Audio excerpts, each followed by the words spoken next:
Hello, everybody. Welcome back to another episode of The Claw and the King. Once again, joined by my good friend Zoops. What's so funny about that? I don't know. I just feel weird saying the same thing every week. What, say something different. You can spice it up if you want. I don't have enough Confidence? power to do that. Okay. Well, yeah, glad to be here. Obviously, a couple things have happened in the world of sports since we've last talked on this podcast. It's been a lot more eventful, I'd say, and the events are just about to spike up, especially in the NBA scene, which is very exciting for me. Not so exciting for you because you're a Lakers fan, but well, it could not be exciting for me as well if we tank out the play-in tournament. But hey ho. Yeah, it's going to be a big NBA show this week. Lots to talk about. Playoff preview, season reviews for the shit teams. Also talk a little bit of Champions League and then finish with a little movie. A little fun game. Hey, don't spoil it, dude. Well, yeah, but they're not going to watch to the end if we don't entice them. Okay, it's the worst endings in the history of either a film franchise or TV show. Okay. That's the thing. Now, there should be, just to pretense it, there should be an obvious number one. We haven't looked at each other's, but if you haven't picked the number one, I'm just going to lose it. Because there is one obvious one, and there's a couple other ones that are up for debate, really, but there's one that just ruined everybody's lives. So, Yeah. Okay. Well, all right. Do you want to start with reviews or previews? ooh, reviews or previews? Start with reviews. Do you want Yeah, because then we can move into. to? Okay, sounds good to me. So yeah, we'll go through each team that's been eliminated so far. Talk about what went wrong for their season, what we think needs to happen for them to improve in the future, and just where we see them going into next year. I think we'll start with the East, just because the West is more exciting. So we'll go from bottom to top. The Wooden Spooners in the East, the Orlando Magic. What do you have to say about them? Such an enthralling team, I'm going to be honest. I just love watching them from start to finish. No, I think that they've obviously got a lot of work to do. They're obviously in a rebuilding mode. And is there anything to say? Was there any expectations this season on the Orlando Magic making the playoffs? No, there was no expectations. And I think if they get the number one pick or top 3 pick or something, they've got a few good people like Cole Anthony, the Wagner dude. You sound like Flight. Well, Well, to be fair to them, a lot of their young players got injured. Jonathan Isaac hasn't played since the bubble. Yeah, he's been out for a long time. Also, Markel Fultz I was forgot out. he even existed. So yeah, I think it's not really any expectations this season, but hopefully they get their young players back and Yeah. healthy. And It's just hard because they're not going to be able to attract free agents. No one wants to go to Orlando. So they're going to have to build something from within. well, they got good young talent. It's just about sort of nurturing it and making sure they don't get injured. Yeah. Okay. Moving on to Detroit. They were woeful at the start of the season, and then they sort of picked it up at the end when Cade became a lot better. He improved dramatically and might even win Rookie of the Year because of how well he played the final couple of months. But yeah, again, not a team with expectation, but a team with good young talent. And just you got to build around Cade Cunningham. He showed that he can be the future star of the team, and you've got to build some pieces around him, and hopefully you can get some free agents. Detroit's not a terrible city to go to, but they need to get... When's the last time a big free agent went there? I don't know. 2004. It's not a bad city to go to, though, but I think that Jeremy Grant, he might be on the move. He was sort of rumoured all season to be traded to a bigger team or a better team. But yeah, it's not really a team that had any expectation, and they've just got to find the right formula around Cade. Is Dwayne Casey still the coach? Well, unless he's been fired as of today, I think he is. Okay. So, they got a decent coach. Sadiq Bey was good this year. Yeah, 50-point I game. don't think he did that well. Well, okay. He He had some good games. He had a lot of promise last season when he was a rookie's year, but I don't think he improved that much. But anyway, they've still got decent young talent. They just got to build through the draft, and similar with Orlando, really. Yeah. Hopefully their young stars stay healthy. Next. On to Indiana. This is probably the first team that's in the slight crisis mode. Really? Yeah, they flopped this season pretty hard. Yeah, but I think they recovered it with the trade that they made for Well, yes, I guess. Halliburton. Yeah, sorry. I guess the trade was good, but they ended up being worse after the trade. Well, yeah, Sabonis is a fringe all-star pick all the time, so he's obviously a good player, but I think they realised what they needed to realise a long time ago since really the Paul George trade. Even though they had a couple good years with Oladipo and stuff, I think that they needed to get into a rebuild, and I think they have done with trading for Halliburton and building around him, and he played pretty well, I thought, with Indiana, and he's got a lot of promise. You've got some... Duarte started off really well, but I don't know how well. I didn't really pay attention to Indiana games, I'm not going to lie, but they've got Brogdon. they've got some good players there. They just got to rebuild. It's just you got to tear it down sometimes, and they're in that stage. I don't. Yeah, but I don't really see a big ceiling for them in the near future. Yeah, Like Miles Turner's still there. I don't know what he's doing. yeah. There's a lot of question marks around that team, and I think they need to get rid of the guys like Brogdon and Turner just to get even younger and sort of reset.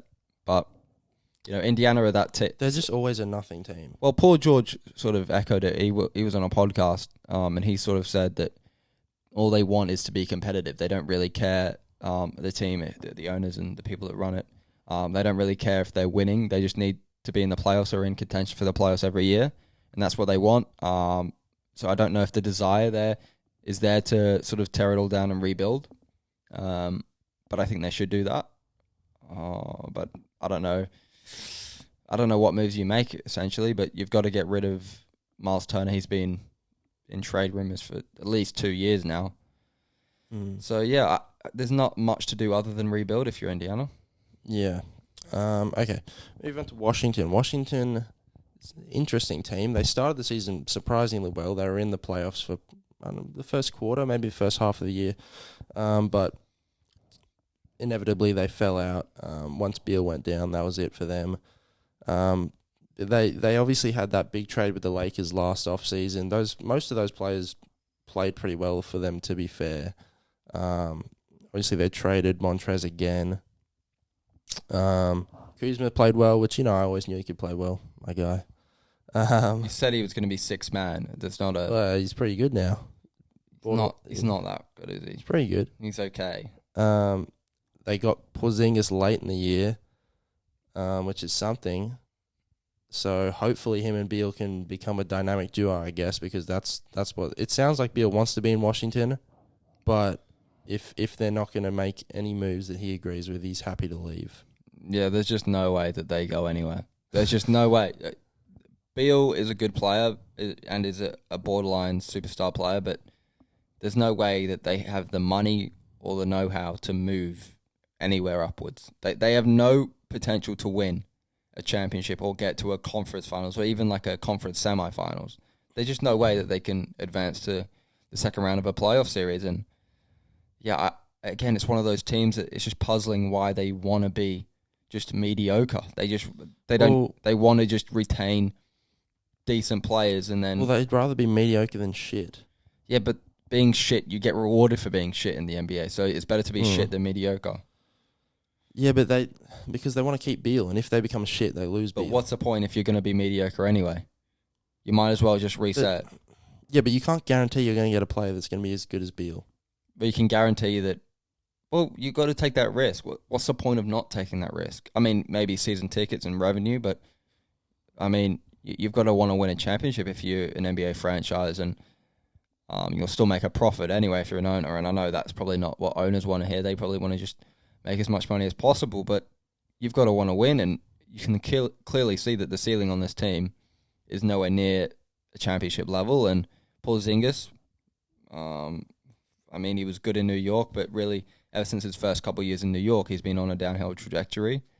Beal is a good player. Who else have you got there? Kuzma, Caldwell Pope. I mean, it's just nothing to write home about, and they really just, I think, need to not trade Beal. I mean, you can try and build around him, but you need to make more substantial moves. You need to make more ballsy moves in order to surround him with talent. It's not like they've got many pieces that they can trade. Well, I don't know. You just got to make more ballsy moves. You got to maybe take a flight, overpay for a potential young player on the free agency market that's got loads of potential who hasn't necessarily produced yet. You know, you got to take risks, you got to take chances. If you're going to stick with Beal, you got to take risks. If you want to sort of retain that similar player structure. Yeah, I mean, I think Beal. If I'm Beal, I'm probably leaving this offseason.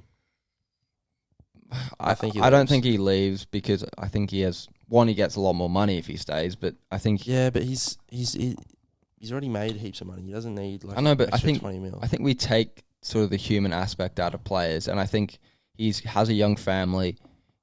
He's been in Washington his entire career, and if Washington say a couple words like speak well and sort of say, look, we're going to do this, we're going to do that, we're going to try and build a championship contending team around you, I think he could be swayed into staying. But yeah, if I was him, I wouldn't stay. I would try and get a move to a better team, but not the Lakers, but maybe go to Miami.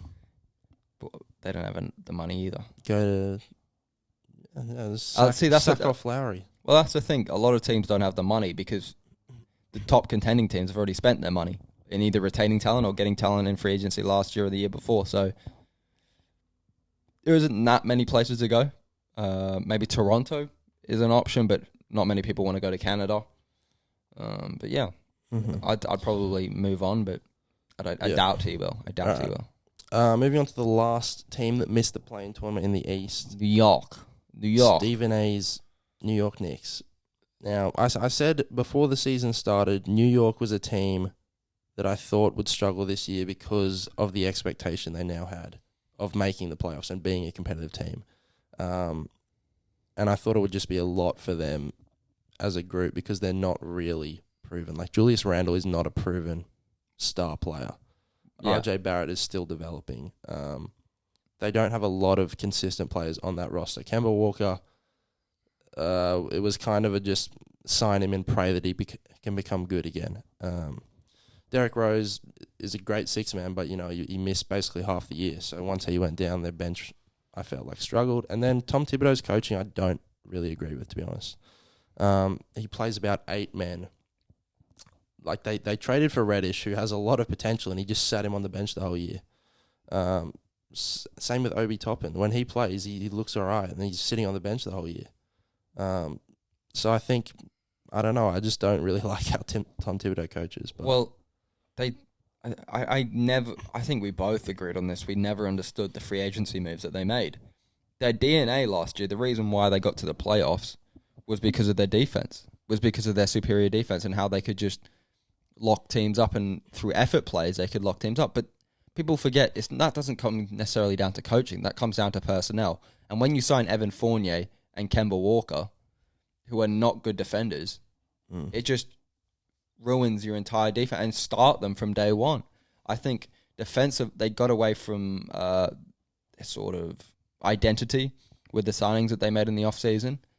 And I think they sort of got carried away with these good offensive players who can't play defense. And they got away from who they were. And even though they probably needed to upgrade offensively because Julius Randle was not a number one option, they needed to do it with a player that could also contribute significantly on defense. Otherwise, you see what happened to them. They went to a middle-of-the-road defensive team, and offensively they stayed where they were from last year, and they just weren't good enough. And obviously, the decline of a guy like Julius Randle didn't help. Sort of his efficiency and his overall game went down a lot from the previous year, which obviously doesn't help.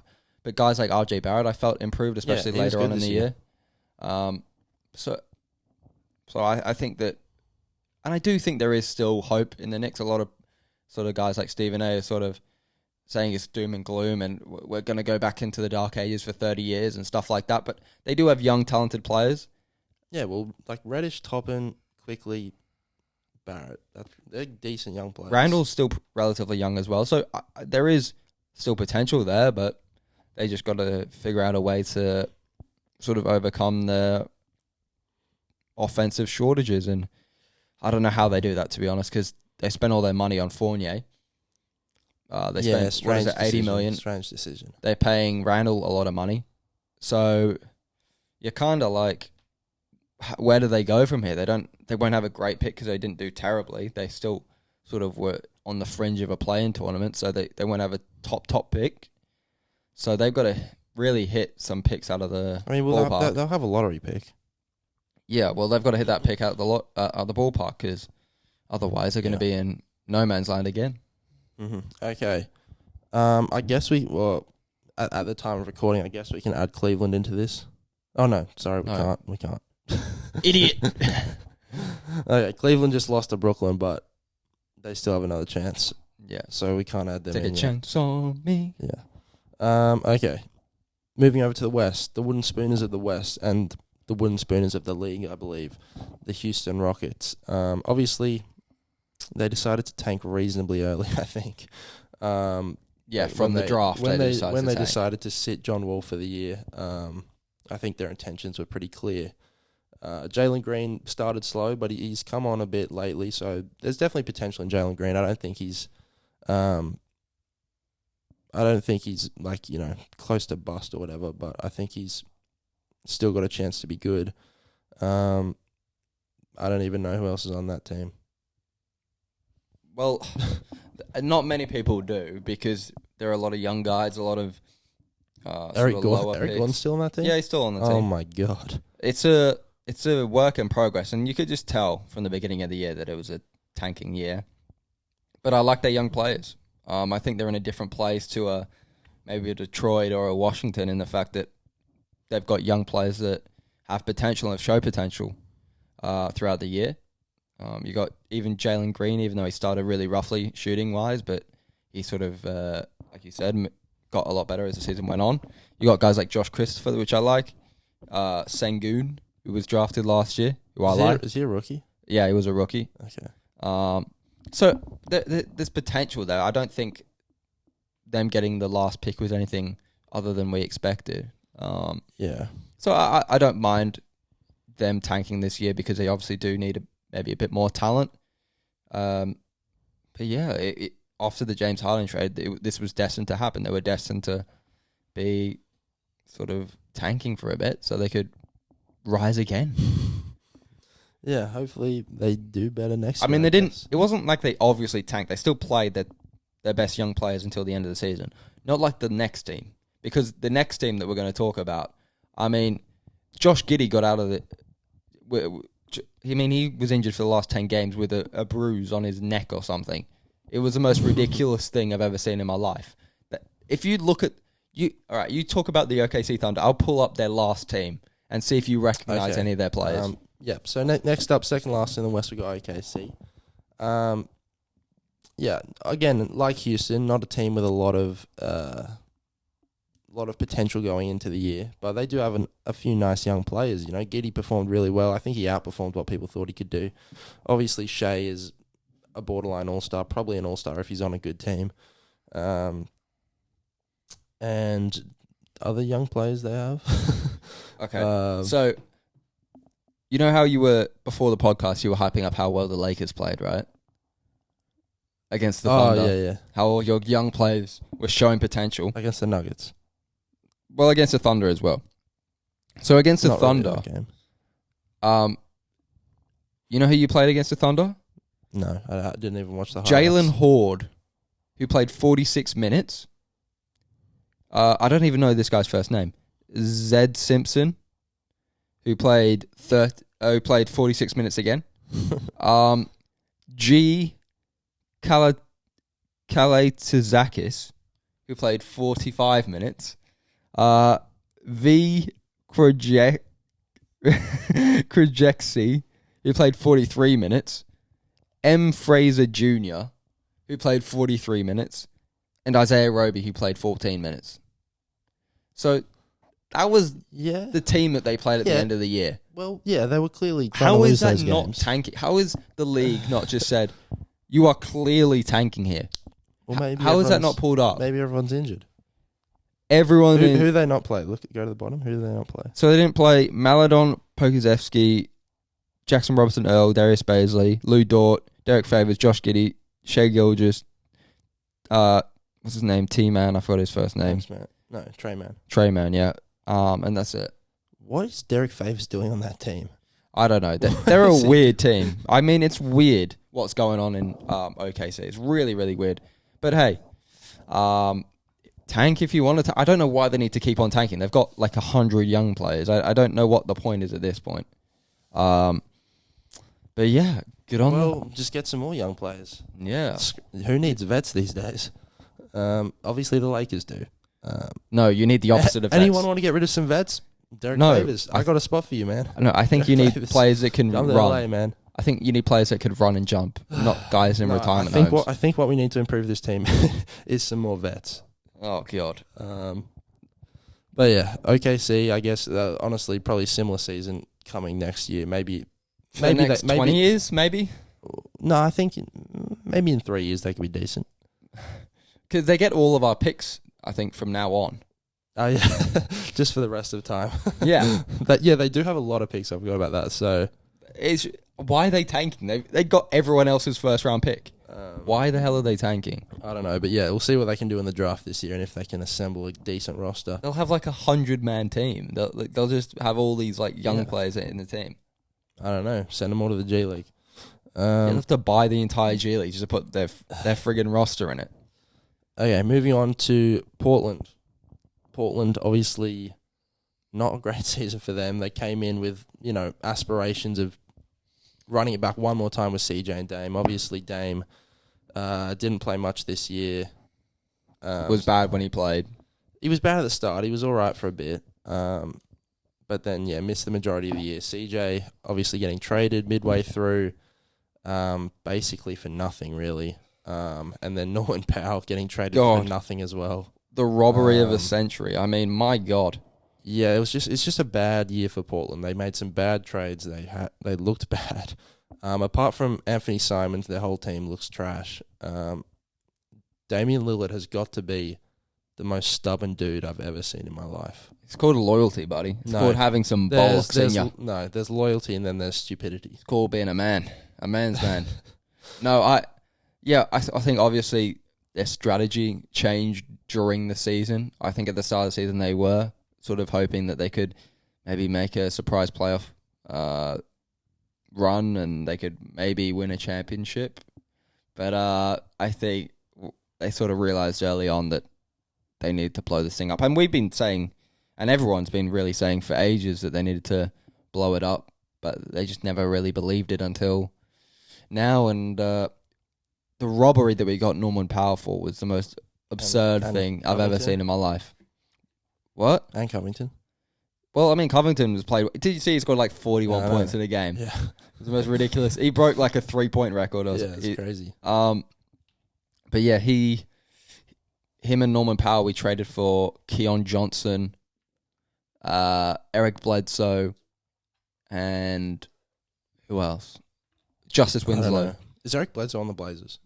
I don't know if they cut. I don't even know if they cut him or kept him. But it was Winslow, Bledsoe, and some socks. And Keon Johnson. Now, Keon Johnson, I didn't like getting rid of because he was a young player. He was drafted 20th, I think, overall in last year's draft. So you don't like getting rid of young rookies at all, especially with our experience with Shai Gilgeous-Alexander. But yeah, I don't think Keon Johnson looked that great. He didn't look good for us, but still, you don't like getting rid of them. But Norman Powell came to us, got injured straight away. Looked good as of recent, but he got injured straight away. So there's not much you could say on the benefit of that trade for us. But for the Blazers standpoint, I think they need to rebuild and get rid of Dame at this point. But so if you're Portland, you're just trading Dame. You're not waiting for him to make up his mind. You're just trading him. Yeah. Really? Okay, so Portland's the one that's not loyal. Well, they shouldn't. Franchises shouldn't be loyal to players. I understand that he has shown a loyalty throughout this process and being patient with the Blazers in terms of their roster. But, I mean, you've got to realize if you're the Blazers at this point that you've got to do what's best for your franchise. And the fact that they've still got Damian Lillard on the books is not good at all. What kind of package do you get for him? Do you want young players? Do you want picks? Do you want to you ideally want a mixture of both, obviously, but I don't know what you get back. Who trades for him, really? Because Philadelphia was an option before James Harden went there. Who trades for him? Who wants it? Maybe the Lakers are desperate, but what do the Lakers give up? Everything. Westbrook. Yes. Well, I'll trade AD for him. Fuck it. I don't think. But again, I don't think AD would accept that trade and What? want. Why would he have to accept it? Well, he doesn't. He doesn't have. To, he can't reject it. But still, I think that. Why would the Blazers want AD? He's an injury-prone 28-year-old. It's completely different to their timeline. So I think they'd want him. yeah, I don't think they would go for AD. Who would make a trade for him? Who would? What team is a fringe or a mediocre playoff team that would want to make a trade for him? And I think he does have a no trade clause. And why would he want to go to a team that's a middle of the road playoff team? Because that's the only team that could probably afford him. But why would he want to go there and leave his hometown in the Blazers and pass up on max money? So the situation is very complicated for Dame and the Blazers, but I do hope that he gets traded. I think he does deserve to play on a team that's competitive, and I hope it does happen sooner Hopefully he rather gets than a later. ring before it's all said and done. Moving on, Sacramento. Another year without the playoffs. Another year of the exact same thing. It's remarkable how somebody can finish 10th 100 years in a row. They haven't made the playoffs in 20 years, haven't they? Something like that. It's ridiculous. And it's not like, again, it's so bad what they do. It's ridiculous how they run, right? Because I could understand if you're in the Premier League or if you're in playing football where you don't get rewarded for sucking, you get relegated. I can understand in a league like that where you get punished for doing bad and you want to do as best as possible and you want to utilize every resource and every player that you have to the maximum. But in the NBA and in American sports in general, the worse you do, the better it turns out for your franchise, unless you're obviously contending. The worst thing you can do if you're in an American franchise team is to be middle of the road. It's the worst possible thing. And now there are some years where it's decent, where you might have injuries to key players and you might want to just stay competitive and give experience to maybe the younger fringe players so you can sort of figure out your roster for when your team's healthy, like the Clippers have done this year. Mm-hmm. But for being finishing 10th for 20 years in a row, who does that benefit? You don't get any talent from the draft because your draft pick is always like the 14th pick. Well, they have had decent talent. You know, they took Fox with like the 5th pick or something. Well, that was like the highest pick they've ever had. Yeah. Him and Boogie are like the highest picks they've ever had. And that's the 5th pick overall. It's not like they've got the magical picks there. So I think that they need to just get rid of their... Why are you playing veteran players? Like, why do you have Buddy Hield at this point? Why? Well, he's not really a veteran, but... It's just ridiculous how you have these guys on your team. But just get rid. Yeah, they should have traded him. He should have gone to the Lakers. Get rid. Well, I mean, obviously they got Sabonis. Why do you trade Halliburton? Why do you trade your young talent for Sabonis? Because they want a dynamic duo with Fox and Sabonis. It's just like, what's the aim here? Like, why you trade your young talented player? Like, it's your shining light of your team. They obviously thought we have to pick either Fox or Halliburton, and they picked Fox. Yeah, but you don't have to pick either. Why do you have to pick either? They're a good backcourt together. Oh, I forgot also, they did have Marvin Bagley as a second pick. So true. And they did traded him. They did screw that one up. Instead of Luka Doncic and Trae Young. That's by the by. They did pass. But they just didn't even play him. They didn't even see if he was good or not. They just benched him. Well, yeah. I mean, they also did... I mean... That draft class is going to be one of the greatest of all time if you look back on it. DeAndre Ayton, Doncic, Trae Young, Shai Gilgeous. Like, there's a lot of unbelievable players in that draft. And the Kings got Marvin Bagley out of the second pick. So, good job, Kings. But they just... It's kind of like the Spurs of... Now. The NBA. What? Like the Tottenham Hotspurs. Oh, okay. Like, they always find a way to screw it up. They will always... Tottenham are still good. Yeah, but they always find a way to screw it up. Tottenham never win anything either. So they always find a way to not win. In either way. Because if you suck and get the number 1 draft pick, that's a win for you. That's a win for your franchise. That's a win for your fans. They find a way every year to do neither. They find a way to have a okay pick and no playoffs. And it's just depressing. Who's a Kings fan? Is there any of them left? I don't know. I don't really understand how this franchise How can survives. you go on? For 20 years, can you ever? Let's just revamp them. Just move them somewhere. Change Seattle. the name. Just move them to Seattle. Yeah. But yeah, I don't know how you stay supporting them. How do you stay supporting a team that's that mediocre and bad for? I don't know. Their season tickets are half the price of LA's and Golden State, so it's a short trip. Yeah. If you want to see NBA. It's enough about Sacramento. Nobody cares about them. Okay, the last team that didn't make the play-in tournament. The Los Angeles Lakers. Great year overall for everybody in the league. Everyone loves seeing those Laker fanboys. I've said this before. I mean, they were all in hiding. You never saw any Lakers fan where they got the second pick overall like 4 years in a row. You never saw any of them. I was all of a sudden. I was visible. All of a sudden, when LeBron shows up, they come out the woods like they're the most popular franchise again. Yeah, I just love that they sucked. It was a fabulous year to watch them be absolutely terrible. It's not like they lost close games as well. It's not like they were competitive and they tried their best. No, they were abysmal because they didn't try at all. They lost by like 30 points every single game. And if they did try, they only tried for one quarter, basically. It was lovely to see. We beat you without Kawhi Leonard and Paul George. That's not an achievement. I think every team beat us. That was just lovely. We lost to OKC like twice. Oh, God. That was... I think we lost to Houston. It was just... Pretty sure we did. A terrible year. And I don't know how you improve from it next year. Well, it was the biggest failure. I mean, we don't have to keep on humming on about how they've... Because oh, my God. I'm just so popular. Oh, who is it? Go. Oh, it's probably with like uni or something. So, what was it? I just lost my train of thought. I'll tell you how we improve. Okay, sorry. I need to ask you a question. Sorry, I'm just flustered. Anyway, so, so my question is: everyone in the media has talked about how this is the biggest failure, this is the biggest disappointment in the history of the league. How do you improve? Yeah, I'll tell you how. How? First thing you do, fire Frank Vogel. Do you? Thankfully for us, that's already been done.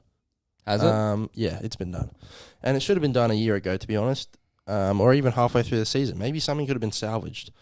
But yeah, we got rid of that flop who didn't know what the fuck he was doing. He's making rotations like he's a high school coach and he's forced to sub these dudes off every 5 minutes. Absolutely horrific at rotations. Next thing we do is we suck off all the shit players. All right? Horton Tucker, you can fuck off, please. I don't want to see you anymore. Austin Reeves, you had a 30-point triple-double to end the season, but you're trash. You're so trash, bro. Every time he shoots the ball, he misses. I can't believe he has the confidence to shoot as many shots as he does. He's so bad. The only players we need to keep are Monk, Melo, LeBron, and AD. Everyone else, fuck off, all right? We don't want you. What we need to do is just sign as many young people that aren't expensive as we can. And then we win. And also trade Westbrook. Yeah, we got to trade Westbrook for John Wall. Apparently the Rockets are still open to that, so if we can do that, fucking go for it. I don't think they are. So yeah, in essence, you have no hope. You're going nowhere. You've got an aging superstar, and you've got an injury-prone star. So, only way is down, which is just lovely to see. The only way is down. It can't go down from here. It can. No, it can't. Have you not seen? We just talked about the Kings. It can go down. Trust me. Not when you have LeBron James. It can go down. It can go down. Sacramento do not have LeBron James. I mean, it doesn't matter at this point. I mean, one, he gets injured more than anybody gets injured in the league other than Anthony Davis. That's number one. Number two, it doesn't really help if you have a 39-year-old, like, small forward to continue to Who cares win. how old he is? If he's fucking good, he's good. Yeah, but he's going to retire soon. So you got to get help around him quick, and you got to get young around him quick. But yeah, that's the season review. A lovely discussion about the teams in the NBA playoffs who are not in it. Okay. I don't know. My head is bamboozled. I don't know what's going on. I just get. You got calls. a phone call and you just the women, dude. They're just all over me. I just can't do anything about it. It's just, I don't know. Just can't handle it. Anyway. Mm-hmm. I'm just kidding. Yeah, so, next topic. Okay. Well, we'll preview the confirmed playoff series. Yeah. Starting this week or next week. I don't know when they're starting. Yeah. We'll start with the East. First matchup confirmed is Milwaukee versus Chicago. Obviously, Milwaukee, the defending champs. A lot of people's picks to make it out of the East. How about we do this rapid fire? Rapid fire. We've talked a lot. We've gone in detail about the teams that failed. Since we're doing it round by round, I want rapid fire. Fine, okay. Fine, okay. Chicago without Lonzo will probably lose. I agree. Milwaukee's in 5. I can't predict games, but why? Because it's just unreliable. I don't want to lose my That's credibility. The fucking point of it. I'll be in 5 or 6. Without Lonzo, I think Milwaukee have too much. Again, all these depend on injury. It's kind of sad Lonzo's not going to be able to play.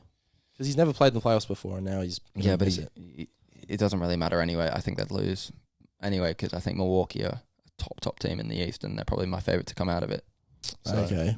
All right, well, I guess that's rapid fire done. Philadelphia versus Toronto. Pretty interesting series now, because Toronto have beaten Philly a few times this year, and they've started to look good. I never really rated Toronto this whole year, to be honest. I kept waiting for them to fall off, but they haven't. But I'm still going to pick Philly with reasonable confidence in 6, probably. I think they've got the 2 best players in the series, so they should win. I think Philly will win, but I still have zero faith. I think, again, they got lucky with the draw. I think Toronto's probably a team that's the weakest. Even though they were a great team in the regular season, I think they are a regular season team, and I think in the playoffs they'll struggle to create offense. Even though Thybulle's not going to be able to play in Toronto because he's not vaccinated, I think that's why has that only just come out? It hasn't. But it's only been talked about now because Toronto's the only city that you have to be vaccinated, and the playoffs weren't confirmed. Because he's Australian. We're not a political show here, Oscar. We won't comment on people's vaccination statuses. But yeah, I think Philadelphia win simply for the fact that they've got more manpower than Toronto. Okay, and the most recently confirmed series is Boston versus Brooklyn. Probably the most intriguing, most competitive first-round matchup. Obviously, Tatum's taken a big leap this year, becoming a genuine superstar. Jaylen Brown, great second option, and they've started playing really great basketball. They were out of the play-in at one point to start the year. They were horrendous, but they've managed to get the 2 seed, which is pretty crazy. And obviously, Brooklyn getting healthy at the right time of the year. Will Ben Simmons play? Hopefully, for their sakes, he doesn't, so they have a chance of winning. But yeah, I honestly have no clue who I'm picking. Yeah, it's a tough one. It's really it's tough. Really hard to pick against Brooklyn, but Boston have the form, so it's... Oh, God. I think Boston win it. Really? I do. I think that it's going to be... I think it's a 7-gamer. I think it's destined to be a 7-gamer, but I think because Boston have that home court advantage, I think in the Garden, in the TD Garden, not quite the Madison Square, but TD Garden, I think it's sort of a game that will be... I think it'll be one of the most competitive. I think it'll be one of the best series in the whole playoffs, but I think it'll be a sort of matchup will be sort of framed as a Tatum versus Kevin Durant matchup, and I think Tatum will come out on top, and I think... Really? I think losing Robert Williams, I don't know if he's out for the entire series. I think he is. I think he might be coming back second round. I think that's a big loss for Boston. But I just think that... I don't know. You've got to pick on gut when it comes to teams about it being this close, and I don't think Brooklyn have been that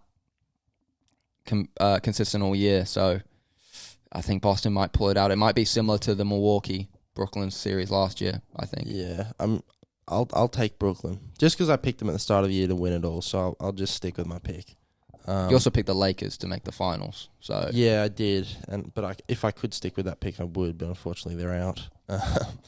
So I run with my picks until I can't no more.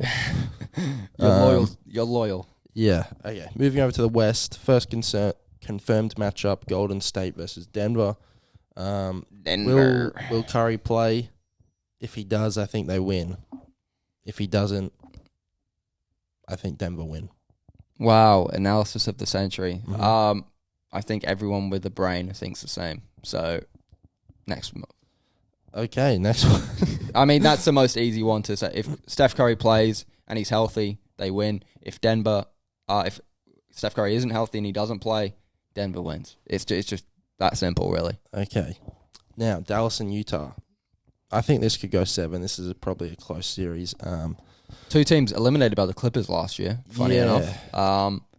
So I know a bit about them in playoff situations. I picked Dallas here all the way. I don't know about you. I'm gonna pick Dallas as well. Luka, even though Luka, he got a calf strain, didn't he? He got a calf strain like the last game of the season. Oh. But if Luka's all well and healthy, I've seen him in the playoffs. My God. It's the most scary thing. Mate, Donovan Mitchell's pretty scary in the playoffs.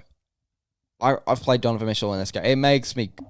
I'm scared. He scores... I think he averaged like 38 against us in the playoffs. He was unbelievable. It felt like every game he got 50. And he was just unreal.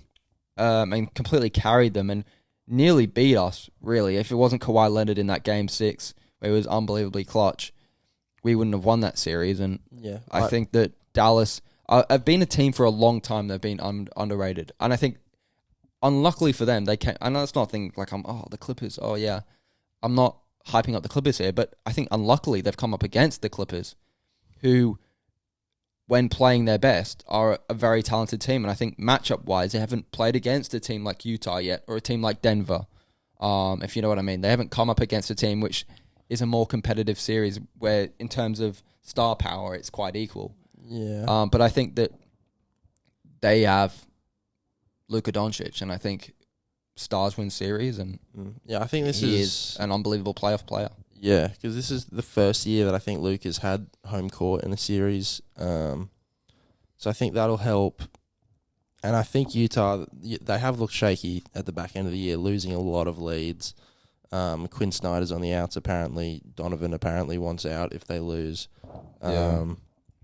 So they're on the ropes. I think Joe Ingles going down was a huge loss.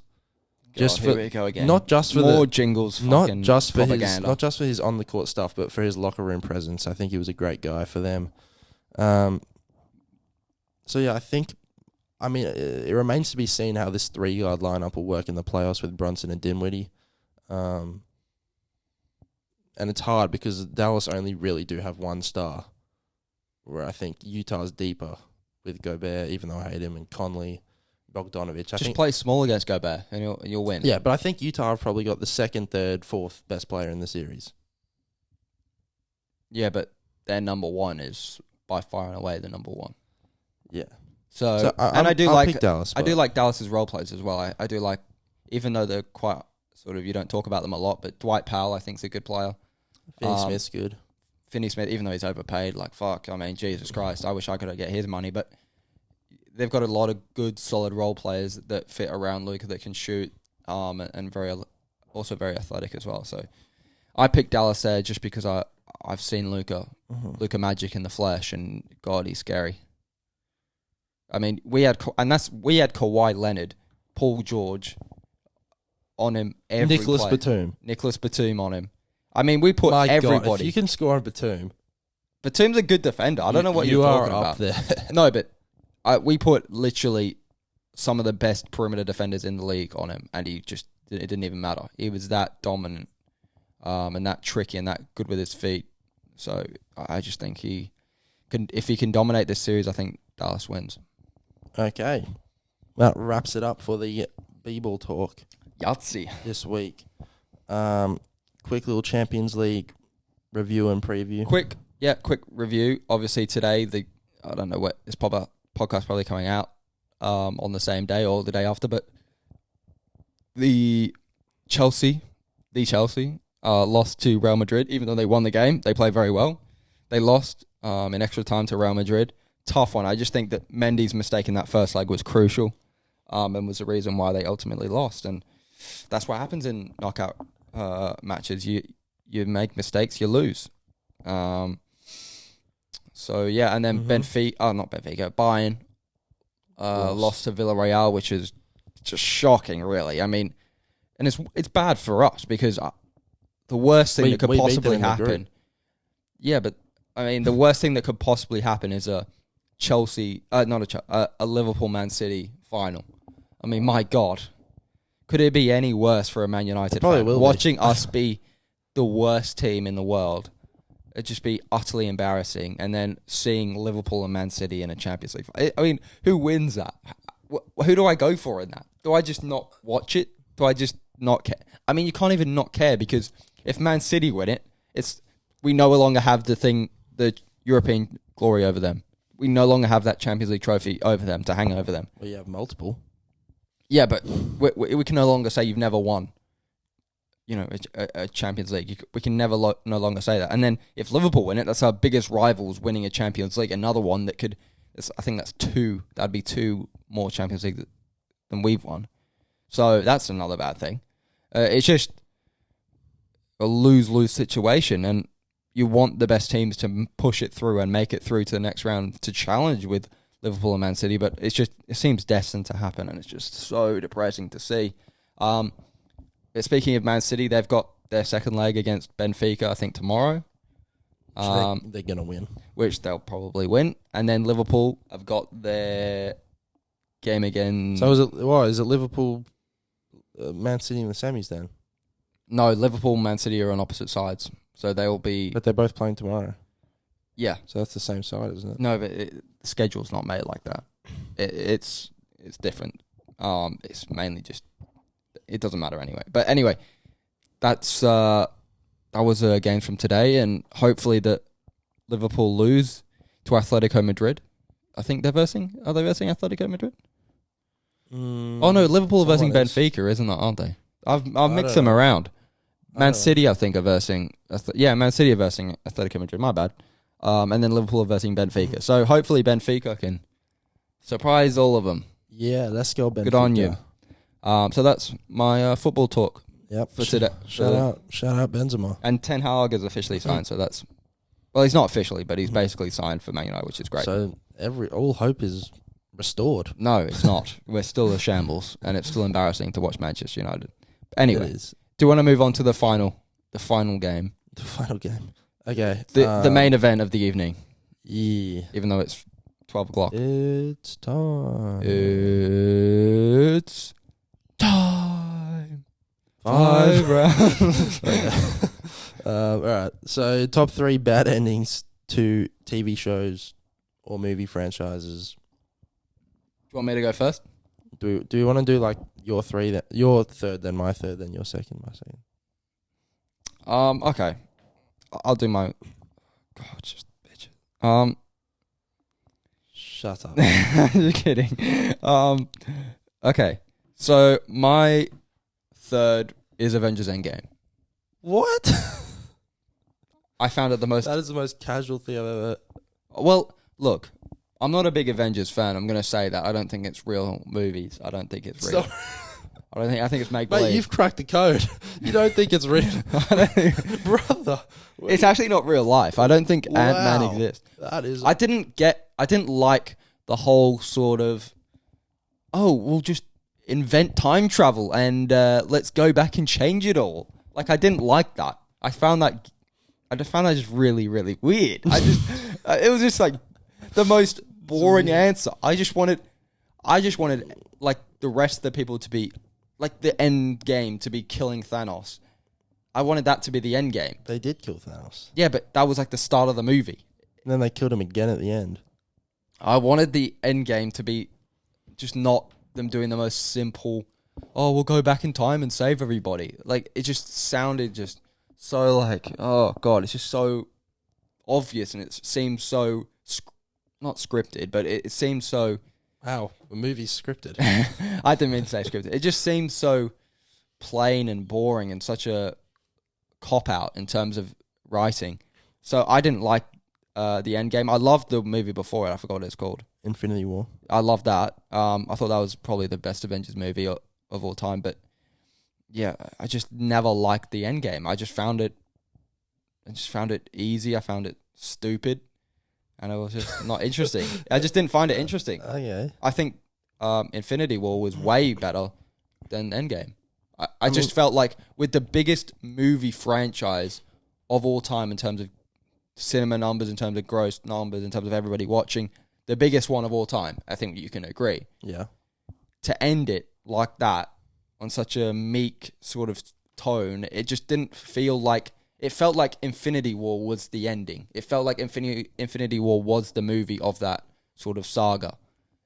And it should have been Endgame. That's just my... I don't hate the movie, but I just think it was nowhere near up to the standard that Infinity War was. Well, yeah. Well, I didn't know about including MCU movies because, you know, it's not technically over. But... God, it would never be over. That was the ending of the main storyline, Yeah. I guess. The original main storyline. But... Do you agree with that? Do you agree that... No, I don't. I think it was a good movie.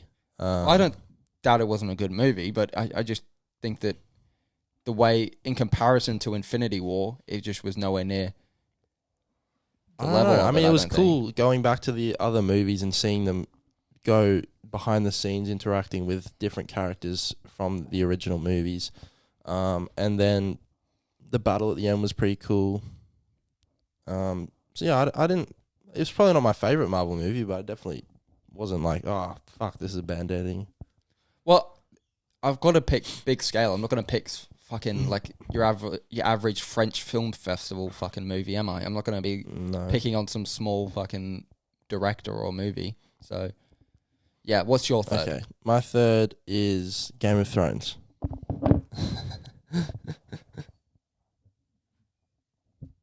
How is that not Now, number one? That's The reason it's not number one is it's because... number one. I wasn't honestly too pissed off at the time. What? Are you kidding me?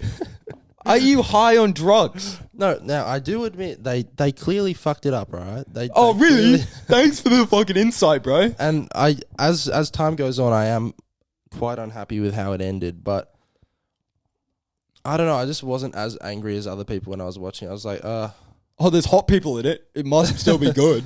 no, well, they got rid of all the nudity at the end because they're all too famous to get naked. So, Oh my god. but yeah, I mean, obviously that's what happens when the writers just try to end it as quickly as possible without any source material to go off, and they want to go and write Star Wars instead. So Yeah. they didn't really put any effort in, and then you end up with an hour-long battle of just black.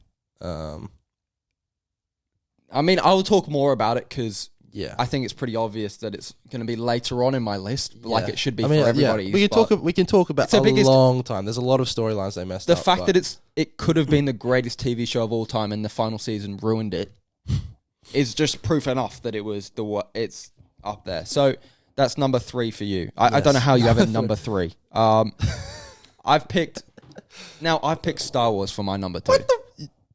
you copied me. Well, I You- mean, when I said Star Wars, you like what? no. Star Wars? Look, okay. I thought about it and I looked at the difference. Now, I think a lot of people have this feeling depending on what generation you are. If you're like our parents' age and you watch the original one, the original Star, and I've watched the original Star Wars, but when you watch it when it came out and then you watch the new ones that we grew up watching, so 1, 2, 3, when we grew up watching those, we felt those were the best movies, but they saw them as terrible and awful and nowhere near the standard of the first 3, 4, 5, 6 that were made. Mm-hmm. So I can understand generation to generation how opinions are different on it. And if you kids, I don't know, 12, 13-year-olds now, they'll probably look back and watch the 1, 2, and 3 and say, oh, look at the quality on that. That was terrible. But Yeah. for me, the last 3 that were made in that sort of saga, so was it 7, 8, 9? Yeah. the worst things I've ever. I mean, it was awful. How they just picked up storylines like, so the main character's just like the daughter of Palpatine or the granddaughter of Palpatine. Yeah, just the last movie just tells us. No lead up, no inclination. She's important somehow. She's got these force powers from somewhere. She has abilities we've never seen. I didn't know Palpatine was getting down and dirty like that as well. I don't think he... No, he didn't. He just fucking forced the baby in there. I force you. He did like the electric shock. Yeah, he's definitely not having sex. He's got it in there some other way. I don't know how. And then just the fact that there was no cool fights, there was no cool battle.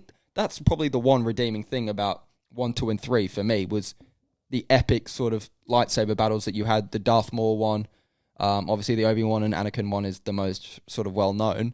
But those battles were the coolest things I felt in Star Wars, and they just did none. It was awful. They did some, but they tried to keep it more traditional, like the original ones, without quadruple backflips and 360s and all that. That's what made the other ones cool.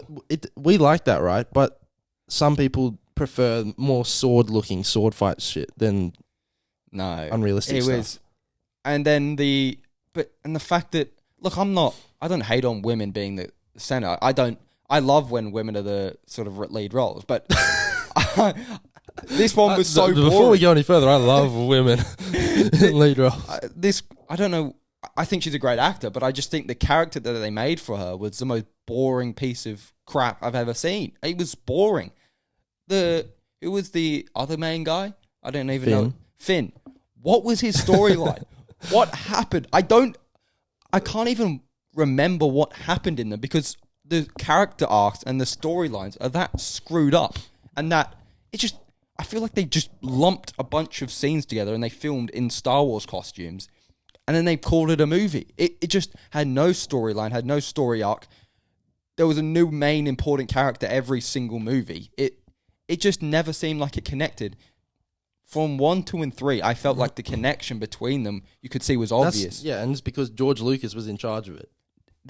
He had nothing to do with the new ones, and that's why they're shit. Yeah, they're awful.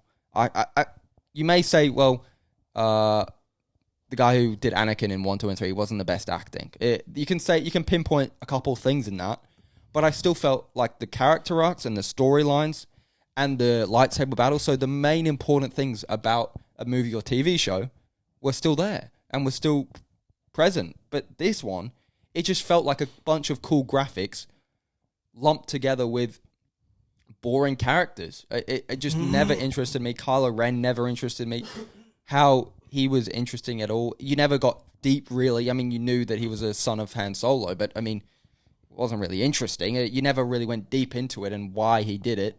It was just he killed a bunch of his Jedi buddies at camp. It was bizarre to me how it was cool, how they just accepted it. They were like, yeah, this is cool. Doing a bunch of nothing for 3 movies. Yep, that's all right. I don't know. We'll talk more later. Yeah, you'll talk more about it, I assume. Yeah. So my number 2 pick is How I Met Your Mother. TV show. I've never cared 1 second about it. I've seen controversy about it, so I do understand if you were interested in it. So yeah, it's 9 seasons, so it's a pretty big commitment to watch it all. To be honest, I didn't love the show. It's had hot girls in it, that's why. No, it doesn't even really have hot girls, but so the anomaly for you, it just, what was it about it that drew you to it then? Drew you to watching it? I don't know. I just started and I was like, it's kind of funny. Sometimes it's all right. I'll just finish it. God. So yeah, I sat through it all. And it's basically the whole 9 seasons is just him telling stories of his life, which lead up to him telling his kids how he met his mother. And the main character, who he's with at the start, like the girl, I'm a fan of, season 1 relationships ending up together in season 8 or whatever, because I just liked fucking original people sticking together. And at the end, it's just a 1-minute dialogue where he's like, and that's how I met his mother. Like, he just randomly bumps into her, just walking, and then that's their mother. and then she just dies. So she's completely irrelevant, and then he just gets back with the main chick that he was with Yeah, the whole I time. did see that. So I saw like the end. It's like a montage of them just like together. Yeah, so the whole show has nothing to do with the mother, but then the mother is just just irrelevant at the end. Yeah, and then she's dead, and then he's like, okay, I'm just gonna go get back with the chick I was talking to you about for 9 years. So I did hear about that. How they sort of ended it really weirdly. I'd never cared about the show, but yeah, that does seem a bit weird to just last second just jump off it. But yeah. So yeah, that's your number 2. I don't think it's a bad number I was 2. looking for things I could put in there because there's not a whole lot that I'm like, oh, didn't like that. Yeah, even this I wasn't like, oh, I hated that, but it is a bit of a weird ending. But yeah, But then how is Game of Thrones not number 2 for you? Anyway, I don't know. Okay, so my number 1. Yeah. Do you want to drum roll? Yeah. Game of Thrones. Mm. By a country mile. I mean, I could go on and on about the despicable writing that they did in that final season. I mean, my God. It was just awful. The character development just went down the toilet. It was abysmal. Bran the Broken became king. Nobody in the entire show. I literally skipped all of his scenes. I literally did not care one bit about Bran. The entire show. He's the most useless, boring character. He fell off a roof in the first episode and then waltzed around in a wheelchair in the snow for the rest of the time. He got powers. What did he did what with? What did he exactly do? Why did he become Three-Eyed Raven? He literally got into a bunch of birds' heads and he just could see the Night King coming. That was his sole purpose in life. Yeah, and then the Night King wasn't even doing anything. And then I love how Tyrion at the end was like, well, we need to pick a king that has the best story. How does Bran have the best? One, that's a stupid metric. Why would you pick a king off a story? Number 2, how does he have the best story? Jon Snow is literally the prince who was promised. He grew up a bastard, raised a bastard of, what's his name? Of the Starks, of Eddard Stark. And then he finds out later that he's actually the son of a Targaryen. It was a Targaryen line, and how he has to kill his lover because she killed and she massacred an entire city of people. And that's crazy as well. How in one episode she turns into a psychopath. Daenerys storyline. She's a free of her slaves 1 minute, and then the next minute she's murdering 1 million people. Yeah, just for no reason. But yeah, his storyline and arc, how he became the Lord Commander, how he became King of the North, how he led the North in killing the White Walkers, even though Arya for some reason came back and did that. I don't know why. Why she with a shitty little move as well. And it was like they build that up for. They didn't even explain what the White Walkers were or what they wanted or anything. They built that up for the entirety of the show for this one battle. The battle that we could see the White Walkers versus humans, and it went for 30 minutes in pitch black, in which the prince who was promised, Jon Snow, who was supposed to kill him and fight the Night King, ended up being nowhere near it, just hiding behind a wall the entire time.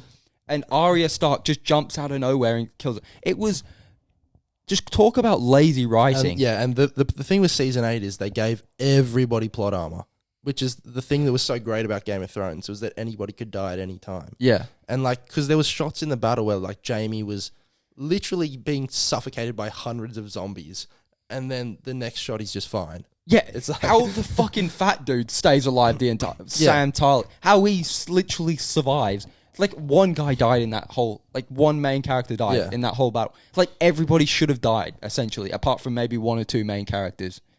It was just unreal how that happened. And then just unbelievably, things that didn't make sense. The entire Dothraki marched into the army of the dead and all of them died. And then when they're marching on King's Landing, they're all back. They're all there. It's like, what? They've It's multiplied. it's like, and then Cersei Lannister. The best thing about Game of Thrones was characters you hate, they died great, awesome deaths. Like Walder Frey got his neck, he got fed his sons in a pie, and he got his neck sliced open by Arya Stark. That was a sick fucking death. Yeah, you wanted to see someone kill Cersei. Joffrey was choked to death violently at his own fucking wedding, which was a great death. Cersei dies to a brick under a pile of fucking rocks. With Jaime Lannister, his entire character arc destroyed at the end. Entire character arc. Like the entire character arc that he had. He was the selfish brat who was, he was a rich boy of Tywin Lannister, but he was a great warrior, but he was selfish and he never cared about anyone but himself. And then his character arc slowly became to a person that was defending people, and he was actually a good person. How he had the friendship with Brienne of Tarth or something. The love. Yeah, how he had the how she sort of changed his perspective on life. And then in the last episode, he just decides to forego all of that and go back to Cersei and hug her and then die. It's like, what are you doing? And it was so obvious that I think they're awful writers, but I don't think I think they were clearly, anybody. They were good at writing it when they had something to go off. Yeah, no, but they were selfish. They were completely selfish. The HBO wanted to do 10 seasons, but they were like, and they wanted to do more episodes, and in the last season, and then they were like, nah, not even another season, not even more episodes. And HBO were like, look, we can find, if you want to go and do Star Wars, that's fine. We can hire other writers and we can continue it on, and you can just go and do whatever you want. That's fine.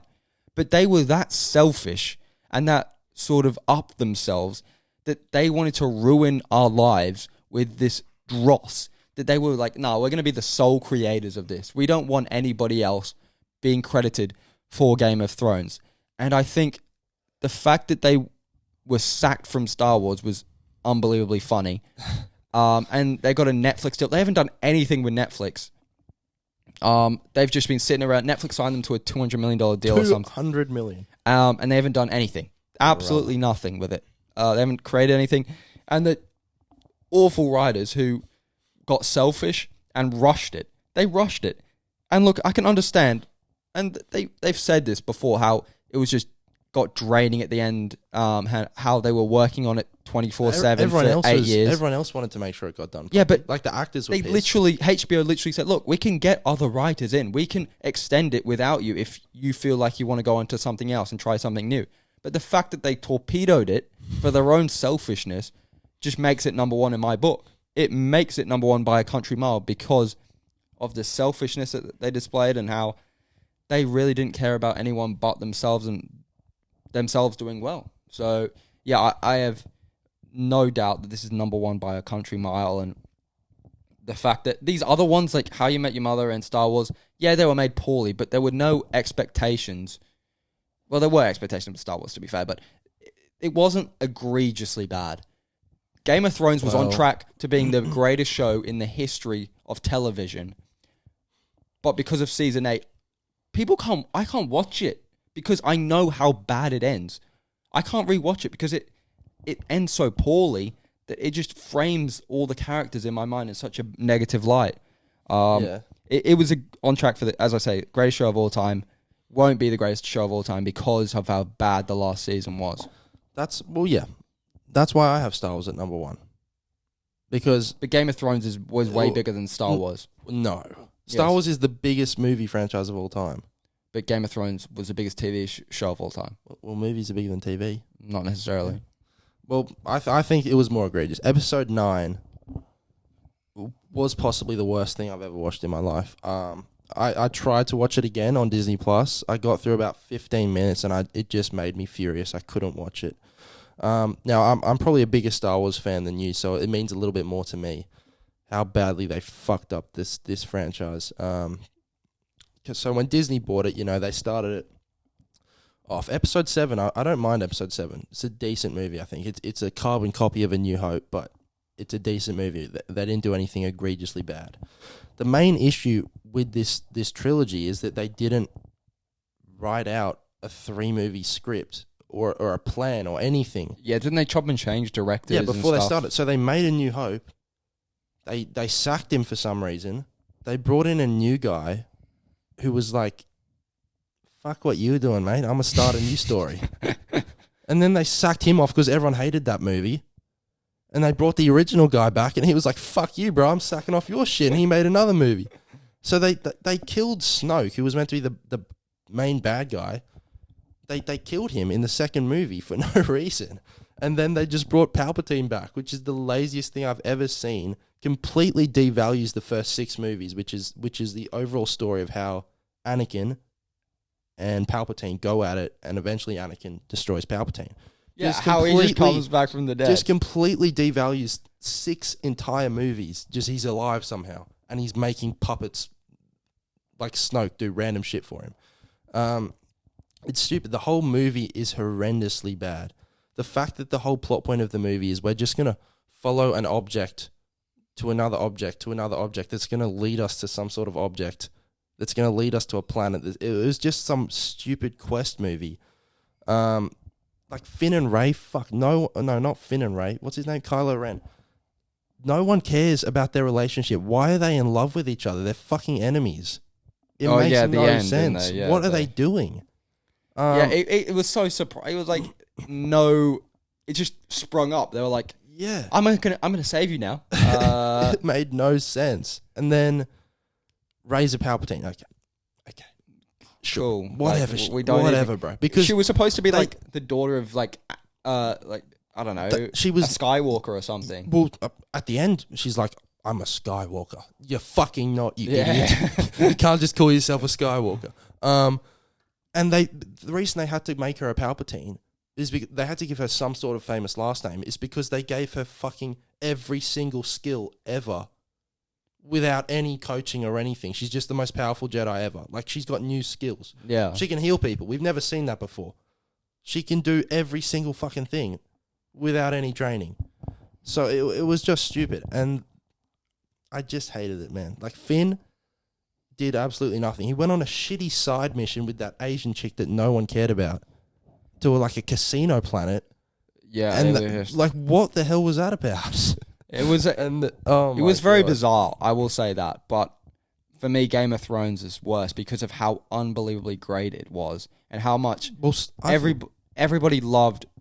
Like, because you sort of disassociate the 3 different movies from each different sort of set of movies. You kind of, even though they follow the same story arc, I understand how that is so much, like, so out of the entire story arc of, so distant from the entire story arc of the whole other Star Wars movies. But I feel like the Game of Thrones series that had already been made and the expectations for the last season, season 8 of the greatest show of all time, and how it was taught. It's not like I understand how you can say it was poorly made and this is ending the greatest movie saga of all time. And 50 years of build up.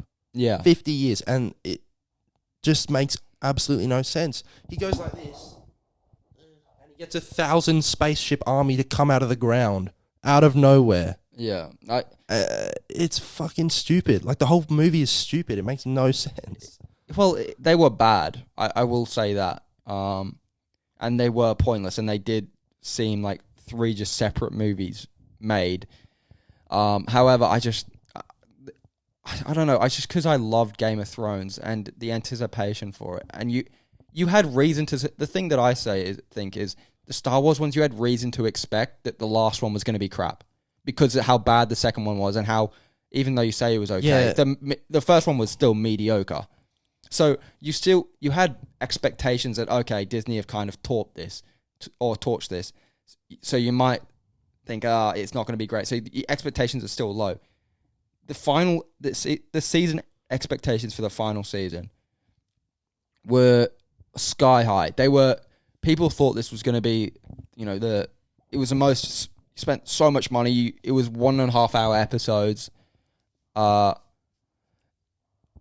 It's just shit. It was just absolutely crap. And the fact that they talked, it's because of how great it was and before. the Star Wars characters, Rey, who cares about her anyway? Finn, who cares about that dude? Who cares about Kylo Ren? They could have been cared about if they were. I know, but the characters better. themselves that were created were boring anyway. Jon Snow, Daenerys Targaryen, all these characters were so cool and so. But that's why Star Wars is unbelievable. bad. Is because they created shit characters. They should be able to create good characters. Yeah, but this is not about series. Let's talk about endings. The worst final movies or the worst final series, or the worst final episodes or the worst final, sagas or whatever. The worst final parts of TV shows and movies. And my sort of theory on it is, if you look at the start of something and the end of something, the comparison between the singular franchise of Game of Thrones and the singular making of the Game of Thrones and sort of how close each season was to each other, the ending was so shocking and so bad. I just think it sort of beat Star Wars. And I agree, Star Wars was boring and it was awful, but I do think that there was an expectation that Disney had sort of already fluffed it, and it was already not going anywhere by the final movie. Well, yeah, but it was just still so disappointing. Like, I had expectations going into the last movie. Like, they're gonna end it right, they're gonna do stuff, but it was just so bad. I can't watch it. It literally makes me angry. Just every scene that comes up, I'm like, they fucked it. And also with the Game of Thrones things, I think I could write better character arcs. I honestly do. I think if... See, I'm not going that far to say that I could write a better story. Not write a better story. I'm sure someone else could. But like, plan out the ending for each character. I could do 100 times better than those fucking Muppets. I could tell right now that Brandon Stark is not going to be my fucking king. I'll tell you that for nothing. He ain't going to be my... Who would be your king? Jon Snow. Or I wouldn't make... What about Tyrion? No. Tyrion was an idiot, again, for the last 2 seasons. He literally put all the women and children in the crypt when dead men who could rise people from the dead were just waltzing through. It was just idiotic mistakes that he made. Oh, they just forgot about the Iron Fleet, even though they talked about it 20 minutes earlier. But yeah, I wouldn't have made Daenerys go crazy in one episode and turn into a psychopath. I'd make Jon Snow not some bitch on the Night's Watch for the rest of his life. Wow. Cool. That's his story arc, really. He goes to the Night's Watch. There's no point of the Night's Watch anymore. There's peace between wildlings and humans, and there's no White Walkers. What is the point of the Night's Watch? Someone's got to man the wall. Yeah. Not the fucking prince who was promised. Not the heir to the Iron Throne. It was just, my God. Give me 20 minutes now, and I could write down each character's story arc, and it'd be 10 times better than whatever they fucking did. Anyway, we're not going to do that. A bit of a rant. Yeah, I'll do it on here. I'll just keep it filming. I'll just write it down. But yeah, that was I mostly agree with your list. I think none of them are too outrageous. I just think how you didn't have Game of Thrones top 2 at least is outrageous. It could have been second, maybe. It could have been second. Who cares about How I Met Your Mother? Who the hell cares about that? I mean, it's a popular show, but Game of Thrones... yeah, I could have Game of Thrones too, but definitely Star Wars for me, I was more disappointed with. Okay.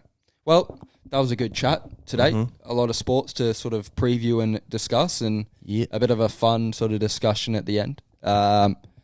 Thank you for watching. Do you want to sound us out, Oscar? Everyone like and comment and subscribe and share. And follow us on TikTok, follow us on Instagram. What's the TikTok? Cloran the King, I think. Oh, fuck, don't tell them the wrong thing. It's King in the Claw, I assume. Instagram's Cloran King Podcast. Yeah. I think. Yeah. Not to I thought there was meant to be more videos posted on the TikTok. There is. I'm going to post some more. It's just, they were just boring. They were boring. This is going to be entertaining. I'm putting the Game of Thrones on there. I was going to... Look, the only thing that tempted me to put on there was how you liked a 16-year-old Disney princess. Put it on there, yes. For your reputation. It's already on YouTube. If you become famous... it's already on YouTube. Yeah, but it's harder for them to dig that up. It's a lot easier to dig up a TikTok clip. I'll put some more on today. I'll put 2 more on today. Yeah, good. So thank you for watching, everybody. Thanks for watching, and peace.